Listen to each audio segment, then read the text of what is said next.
this content is for kids. It's not for kids. Isn't that what I said?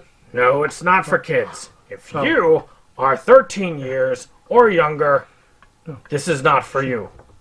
Do I have to kill somebody in order to actually make that point across? No, man, you don't have to kill no one. Wait a second. Oh, no. We return to our planet. The High Court may well sentence you to torture. He likes movies. We like movies. SeptumSin versus the world. SeptumSin versus the world. SeptumSin versus the world. SeptumSin versus the world. I'd buy that for $1. Greetings! You're watching SeptumSin vs. the World. I'm SeptumSin. Here we are with another movie review. Today we're actually going to be reviewing Camp Blood Clown Shark, a 2024 film directed by Mark Polonia. So we get to see him return to the series. Get used to disappointment. It is interesting that he's been all over these Camp Blood films, and this is the first time we have had a Camp Blood Clown Shark. Inconceivable! Polonia is known for two things, chiefly, that he likes to do over and over: shark films and Bigfoot films. So, Amityville, Bigfoot, Camp Blood stuff again? I don't know. I think that Camp Blood Bigfoot would probably be the next thing I could see out of Polonia. Who knows where thoughts come from? They just appear. When it comes to these, maybe an Amityville Camp Blood. I really think those two things, they're in the works somewhere in there. So let's talk about the DVD/Blu-ray extras.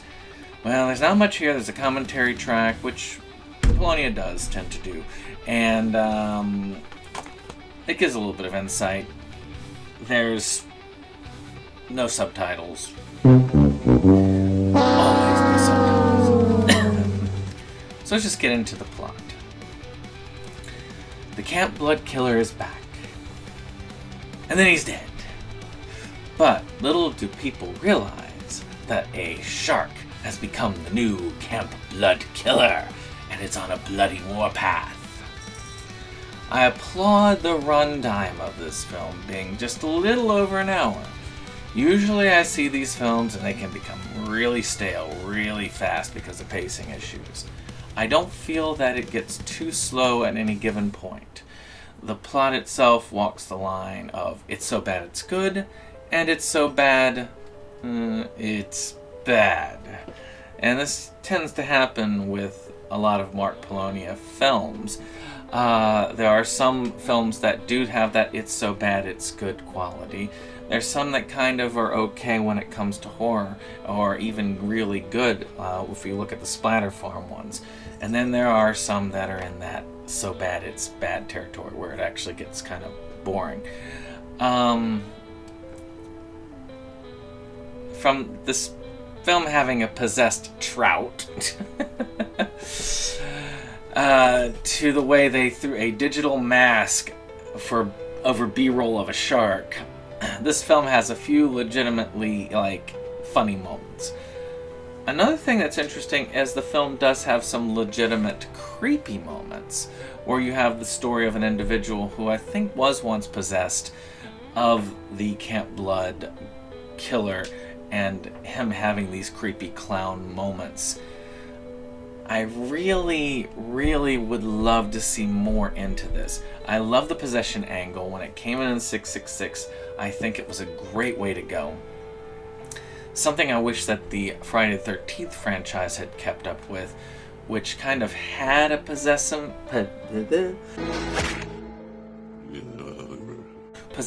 angle with the part 5, but they decided to go for the zombie way of going it. In the end, the pacing is fair, and the see, there's that voice going.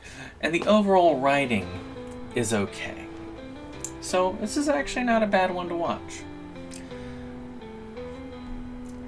With acting, I can't really complain. I've seen much worse performances from the actors, and I think that Polonia, he has a good pool that he can pull from. When he is really feeling the actors that are with him, I think he can get some decent performances, and many of these people know Polonia. So when Polonia's on, well, when he's on, and his actors and the acting they do reflect that. And I think the people did a good job here. I'm glad to see Jeff Kirkendall returning, but sad to see that Kyle Rappaport has not been in this film. I think that of all of the directors out there, Polonia has been the one to get the best performances out of Kyle, and it's kind of sad to not see him in these. Get used to disappointment. So let's talk production design. So I don't like digital effects that much when it comes to these low-budget movies. I've used them myself in the few films I've done, and to tell you the truth, I would prefer practical effects if I had somebody who had the expertise. And I usually try not to get too much on people for using it, but when it comes to Polonia, I know that he can do it. So I do keep getting on him for it. Of course, that said, I do find the whole trout and mask put onto the shark B-roll kind of amusing. I will note that after part 9, I'm glad to see a clown mask used again. I think this came out around the same time as part 9. So my hope is that we'll see more clown mask and not weird kind of alien hybrid mask that we've got in part 9. So finally, the music. There are a few pieces that got my attention. You know, little toy box theme. Some of that was pretty creepy when used with the clown stuff. And there's not really much more of note here. Music works. Nothing negative. Nothing overly positive. Just a soundtrack that works. And that's alright.